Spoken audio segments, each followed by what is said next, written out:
میں نے یہ مختصر سی بات اس لیے کی ہے کہ ربیع الاول کا مہینہ ہے، برکت والا مہینہ ہے۔ اس مہینہ میں حضور اکرم صلی اللہ علیہ وسلم تشریف لائے ہیں۔ آپ کی تشریف آوری کا مقصد سمجھیں، آپ کی دنیا میں آنے کا مقصد سمجھیں۔ بچوں والی خوشیاں نہ منائیں، سمجھداروں والی خوشیاں منائیں۔ کسی کے گھر میں مہمان آتا ہے، بڑے بھی خوش ہوتے ہیں، بچے بھی خوش ہوتے ہیں۔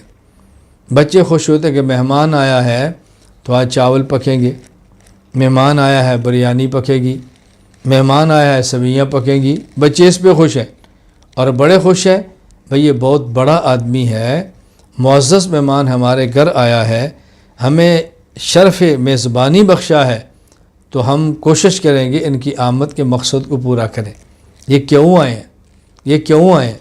تو بچے خوش ہوتے ہیں کہ ان کے آنے پر پکے گا، اور بڑے خوش ہوتے ہیں کہ ان کے آنے کے مقصد کو سمجھ کے ہم ان کی ضرورت کو پورا کریں گے۔ تو رسول اللہ صلی اللہ علیہ وسلم دنیا میں کیوں تشریف لائے؟ اس مقصد کو سمجھیں۔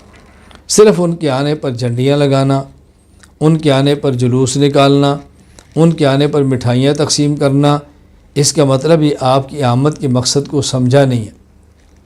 میں ایک بات عرض کیا کرتا ہوں بات سمجھانے کے لیے، رسول اللہ صلی اللہ علیہ وسلم کی آمد کا مقصد اور اللہ کے نبی کے دور کی بچیاں بھی سمجھ گئی تھیں، اور آمد کا مقصد آج کے بڑے بھی سمجھنے کے لیے تیار نہیں ہیں۔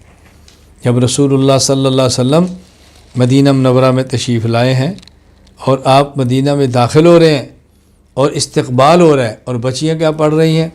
طلع البدر علینا من ثنیات الوداع وجب الشکر علینا ما دعا للہ داعی ایھا المبعوث فینا جئت بالامر المطاع۔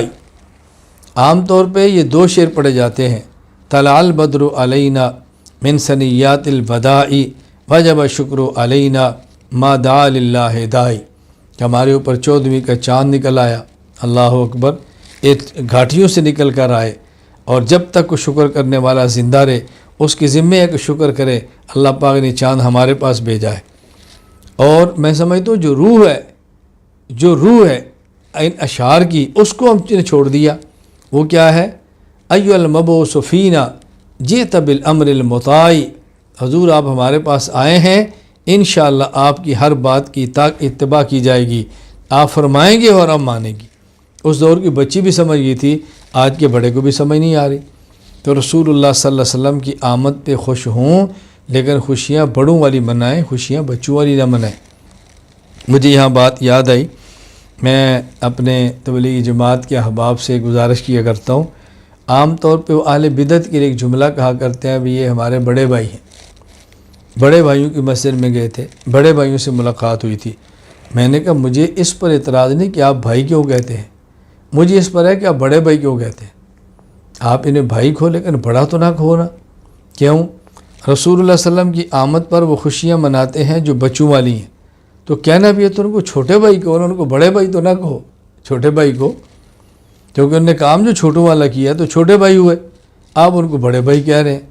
پھر دوسری بات میں عرض کیا کرتا ہوں کہ دیکھو جب بڑا کہیں گے تو بڑے کی عظمت ہوتی ہے، اور یہ تو مریض ہے، مریض کی عظمت نہیں ہوتی ہے، مریض پر شفقت ہوتی ہے، اور چھوٹے پر بھی شفقت ہوتی ہے۔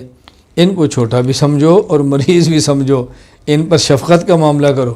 ان کو بڑا سمجھو گے تو پھر عظمت اختیار کرنی پڑے گی، اور جب عظمت ہوگی تو اللہ کے نبی فرماتے ہیں من وقر صاحب بدعت فقد عان علی ہدم الاسلام، جو بدعتی کی تعظیم کرتا ہے وہ گیا کہ دین مٹانے میں اس بدعتی کی مدد کرتا ہے۔ تو ذرا یہ بات سمجھیں، میں صرف گزارش کی ہے کہ بات سمجھنے کی کوشش کریں۔ تبلیغ ہمارا کام ہے، ہم نے کرنا ہے، اور ہمارا کام ہے، ہم نہیں کرے گا تو کون کریں گے؟ یہ ہمارا کام ہے اور کرنے والا کام ہے۔ اللہ تعالیٰ میں یہ بات سمجھنے کی توفیق عطا فرمائے۔